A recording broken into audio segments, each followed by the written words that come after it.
Defense Secretary Pete Hegseth said early Monday the U.S. military operation in Iran is laser-focused as the U.S. and Israeli military operation against Iran continued into a third day. Destroy Iranian missiles, destroy Iranian missile production, destroy their navy and other security infrastructure, and they will never have nuclear weapons, said Hegseth, who was joined by the chairman of the Joint Chiefs of Staff, Dan Kane. Hegseth declined to give a time frame for the operation, but he insisted it would not be endless. "This is not Iraq," Hegseth said. "This is not endless. I was there for both. Our generation knows better, and so does this president." He called the last 20 years of nation-building wars dumb, and he's right. This is the opposite. This operation is a clear, devastating, decisive mission.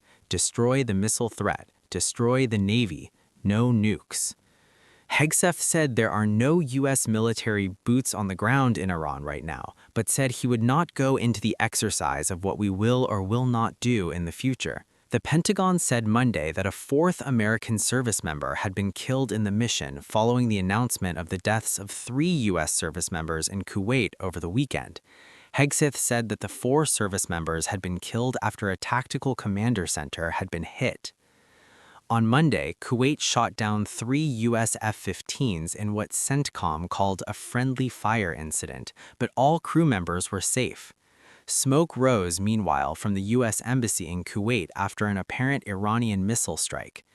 Kane said it will take some time for us to conduct a battle damage assessment, and the targeting that CENTCOM will run will take those things into effect.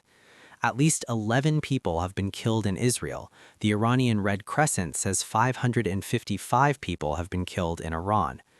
President Trump said Sunday that the joint military operation would continue until all of our objectives are achieved, and that could be 4 weeks or less, but that more American casualties are possible. The U.S. and Israel launched a massive military operation against Iran over the weekend, which included striking Iran's supreme leader Ayatollah Ali Khamenei's compound in Tehran and killing him. Kane said Monday that Mr. Trump gave the order Friday afternoon that Operation Epic Fury is approved. No aborts. Good luck. After that call was made, Kane said air defense batteries readied themselves, pilots and crews rehearsed strike packages for the final time, and air crews began loading their final weapons, while 2 character strike groups began moving toward their final launch points across the globe. These movements occurred as the Defense Department's operations centers came alive at the Pentagon and in Tampa, Florida.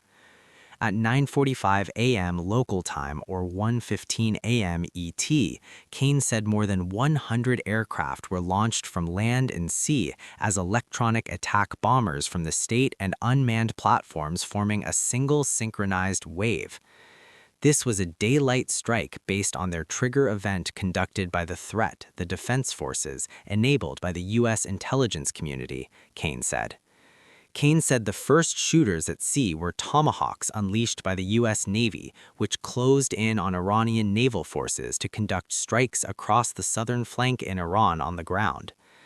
Hegseth on Monday accused Iran of having started the war, saying Iran's stubborn and self-evident nuclear pursuit as well as targeting global shipping lines. Iran had a conventional gun to our head as they tried to lie their way to a nuclear bomb, Hegseth said.